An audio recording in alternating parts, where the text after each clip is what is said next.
There's something that plagues us, motorcycle riders. It's that urge of getting another bike.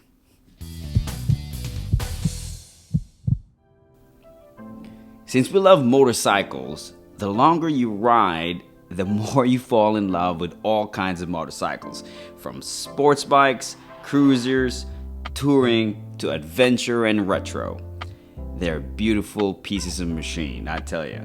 After you buy all the gear that matches your riding style, you then invest a lot of money and upgrades to your motorcycle.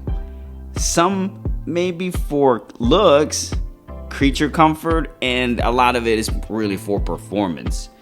So regardless of the purpose of any upgrade, it puts a big smile on your face and it feels good, especially if you have done it yourself. It makes you feel like a little kid again. The same feeling when you just got a new toy when you were just a kid. In fact, it's exactly that kind of feeling that you feel when you get a new motorcycle. Now, not everyone has the cash to supply this need, this money pit of a hobby. To get into a new motorcycle, most of us needs at least two things. Number one, sell or trade in your motorcycle. I know this is open for debate because in your mind, you're finding ways to convince yourself to keep that motorcycle. In more ways than one, you try to justify having two motorcycles or more. Number two, which is probably the most important one, you need your wife's permission. I am 100% sure most of you will get it. I know at some point, every single motorcycle you ever bought is your dream bike. In this video, I'll show you a hassle-free way to be able to sell your motorcycle, get as much money as you can so you can hop into that dream motorcycle again. If you're successful with this, your chances of getting the approval from your wife or your significant other drastically increases. So let's have some fun. Let's look at some motorcycles. I had a 2016 Harley Davidson Street Glide Special. When I got it, I was so convinced that this was the bike that I will own forever. I mean, it was such a beautiful machine packed with almost all the creature comfort for any rider. It was a great motorcycle. It had navigation, speakers, heated grips, lots of storage, and it looks so amazing. I had so much fun with it, a lot of adventure and some awesome memories having that motorcycle. After the honeymoon phase and cold, icy winters, it did sit in a garage for a long time. Then the next riding season came. As we know, the only permanent thing in this world is change. I started to like the retro cafe style motorcycles and the rugged look of an adventure bike. So if you've seen some of those episodes of The Walking Dead, where Daryl's friend built this cool looking scrambler, very familiar to Chris Pratt's motorcycle in Jurassic Park. Then I went to a dealer and looked at it in person and it was over. I knew I wanted it, especially after I rode it for a bit. Like most of us, I spent countless hours watching YouTube videos about Triumph's Street Scrambler. So keeping my Harley Davidson was not an option. So I have to sell it after I got a green light from the boss, of course. So let me show you how you can get most money for your motorcycle, and plus it's hassle-free. First thing I did was to go to several dealers to get an estimate on how much they will give me for the motorcycle. And most of them offered $10,000 to $13,000 for my Harley. I was like, hell nah. According to the KBB and the NADA, these were the values of the bike from the trade-in to the private sale. So I kind of have an idea how much the bike is worth. Even though I know that I could get the most value of my bike from selling it privately. But I hated the idea of, number one, scammers. Number two, time that it would take to sell and get the cash so I can buy the new motorcycle.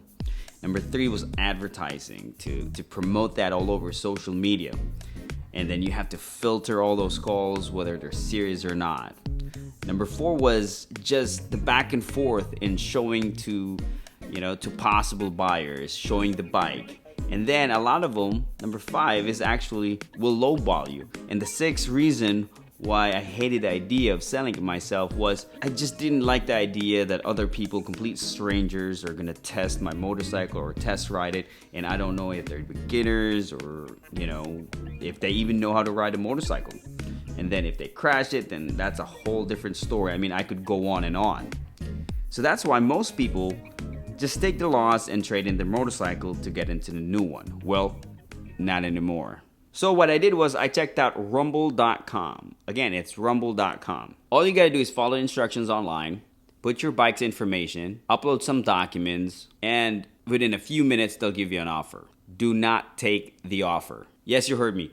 Do not take the offer. So when I first did this, this is how much they offered me. Still way more than what the dealers were offering me for the trade. After a few days, Rumble.com called me and I still denied their offer. I said, no, I'm no longer interested in selling my motorcycle. And then I waited some more and I went back to the website and repeated the steps. Put the information on, submitted some documents, and then I received a new offer, way more offer. Let me show you the second offer was. After the second offer, I accepted it. After 24 hours, they emailed me some documents.